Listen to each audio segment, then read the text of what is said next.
commandements pour conserver l'élévation en Christ ou 10 commandements pour conserver une nouvelle saison. Mais je vais parler que de 2 commandements. Ensuite, nous allons encore prier. Amen. Nous sommes debout, s'il vous plaît. Luc 4, verset 12. Jésus lui répondit, il est dit, tu ne tenteras point le Seigneur ton Dieu. Après l'avoir tenté de toutes ses manières, le diable s'éloigna de lui jusqu'à un moment favorable. Dites moment favorable. Hébreux 4, 15. Car nous n'avons pas un souverain sacrificateur qui ne puisse compatir à nos faiblesses. Au contraire, il a été tenté comme nous en toutes choses, dites en toutes choses, sans commettre de péché. Matthieu 26, pour terminer, verset 41. Veillez et priez, afin que vous ne tombiez pas dans la tentation. L'esprit est bien disposé, mais la chair est faible. Asseyez-vous, s'il vous plaît. Lorsque nous lisons Luc qui nous parle de la tentation de Jésus, nous voyons que Jésus-Christ a été tenté de 3 manières, à 3 niveaux. Il a été tenté sur le plan du corps. Le fait qu'on lui ait demandé de changer la pierre en pain, c'est une tentation au niveau du corps parce qu'il faut manger. Et il a vaincu. Il était tenté au niveau de l'âme, l'orgueil, parce que Satan l'a poussé à tenter Dieu, pousser Dieu à agir sans que ce soit sa volonté parfaite. C'est quoi tenter Dieu? C'est forcer la main de Dieu. Exemple, Dieu dit, vous prendrez des breuvages mortels, vous ne mourrez pas. Et toi, tu vois, tu bois le poison pour dire à Dieu, tu as dit que si je prends du poison, je ne mourrai pas. Là, tu as tenté Dieu, tu as forcé la main de Dieu. Et ainsi, le diable a voulu susciter l'orgueil dans le cœur de Jésus, dans l'âme de Jésus, pour que Jésus se mette volontairement en danger pour forcer l'accomplissement des Écritures. Et il a refusé. Il a vaincu dans le corps, il a vaincu dans l'âme. Et dans l'esprit, c'était quoi? C'est lorsque le diable lui a dit que si tu m'adores, je te donne la gloire des nations. L'adoration, c'est au niveau de l'esprit. Et nous voyons que Jésus l'a chassé. Après qu'il ait fait cela, la Bible nous dit que le diable s'est retiré. Le diable ne s'est pas retiré pour se repentir, ni pour se convertir. Lorsque Satan te tente et il n'arrive pas à te faire tomber, il ne se retire pas pour changer.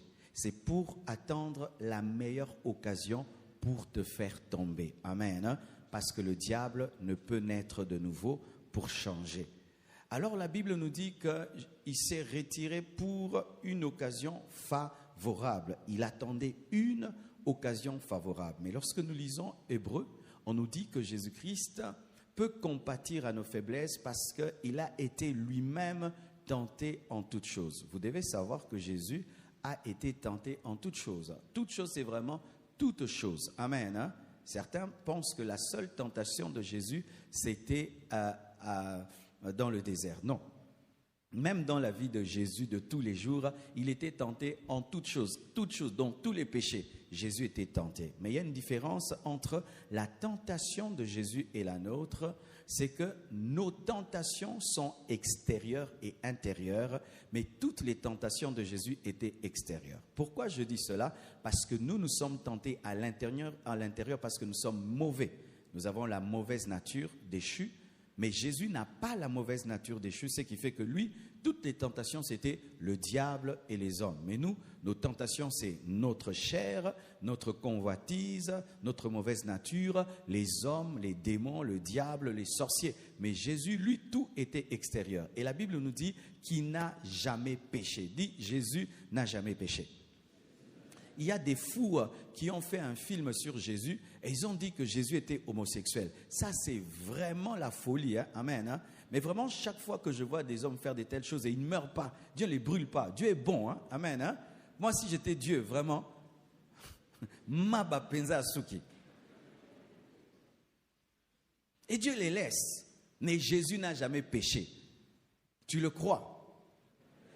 Alors, quelle est l'occasion favorable dont parle la Bible? L'occasion favorable que le diable attendait, c'est le jardin de Gethsémane.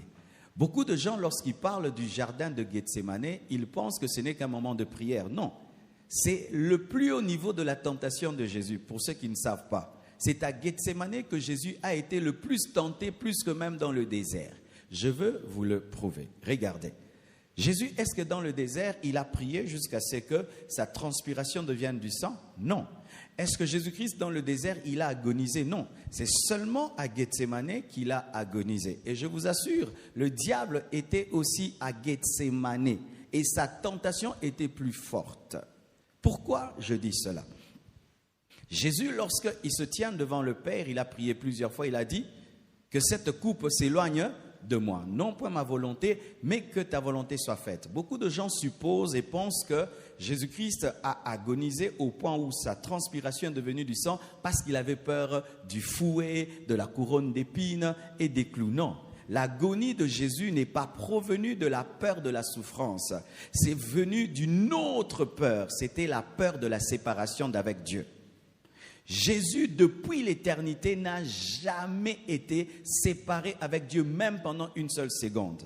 Et lorsqu'il était dans le jardin de Gethsémane, il était en train de traiter avec Dieu au sujet de Golgotha. C'était la prière, c'était par rapport à la croix. Et qu'est-ce qui allait se faire à la croix? Il allait se charger de nos maladies, ce qui n'est pas très très grave. Il allait se charger de nos malédictions, ce qui n'est pas très très grave. Mais ce qui était très grave, il allait se charger de nos péchés. Et en devenant péché, il allait être séparé de Dieu. C'est ce qui a fait trembler Jésus. Ce n'était pas la peur du fouet, c'était la peur de perdre sa communion avec le Père.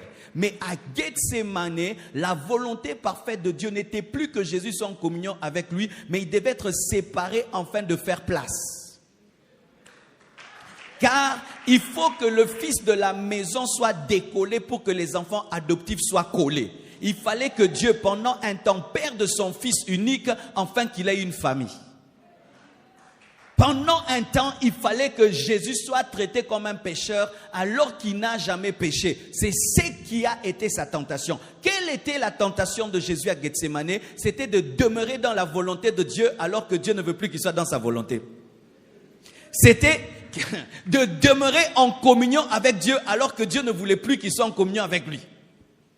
C'était un haut niveau de tentation. Pourquoi? Parce que Jésus, en refusant de se déconnecter de Dieu, allait nous perdre pour l'éternité. Alors que le plan de Dieu, c'est qu'il devait être l'agneau. Et l'agneau porte le péché du pécheur, afin que le pécheur ne soit pas tué.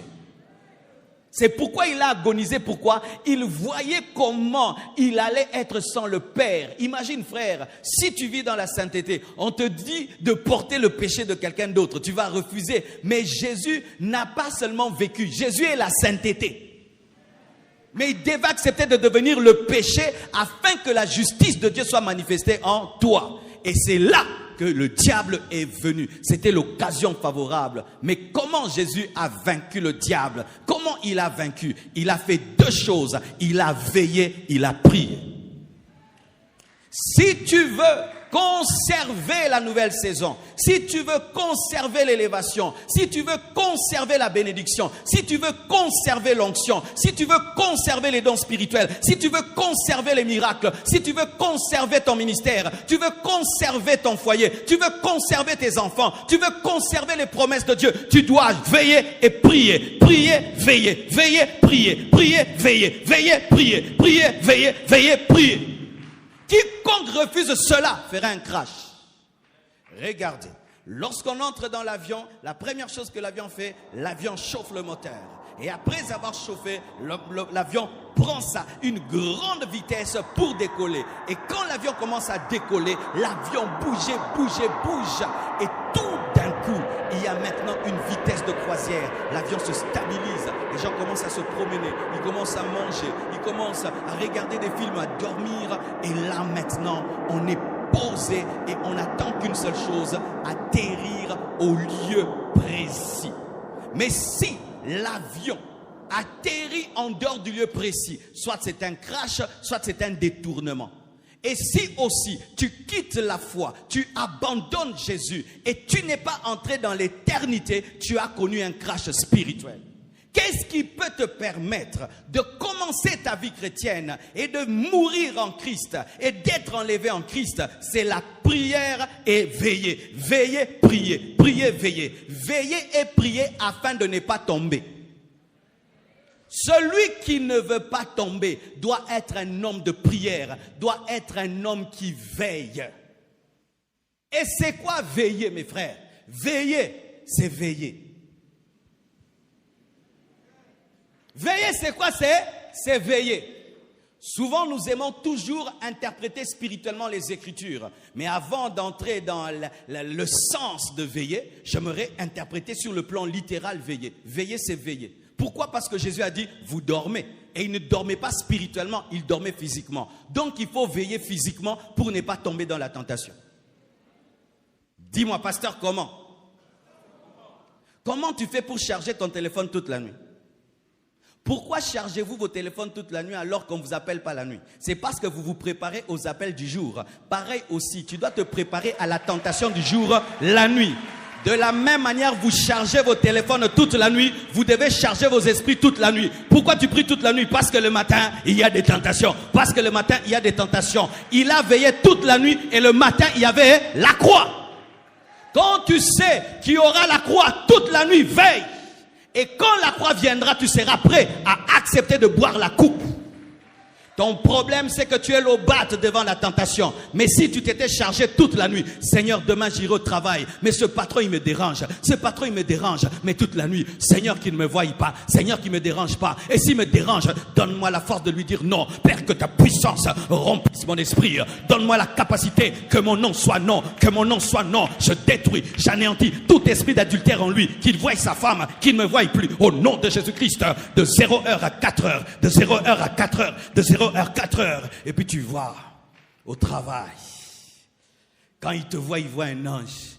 Et puis il dit, ma fille, pardonne-moi, je ne sais pas ce qui te prenait. Et si même il ose, tu dis, je suis une servante de Dieu.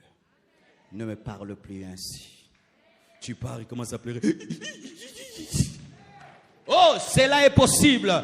Jésus a supporté la croix parce qu'il avait préparé la croix. Jésus a supporté la croix parce qu'il avait préparé la croix. Tu tombes parce que tu ne prépares pas la tentation.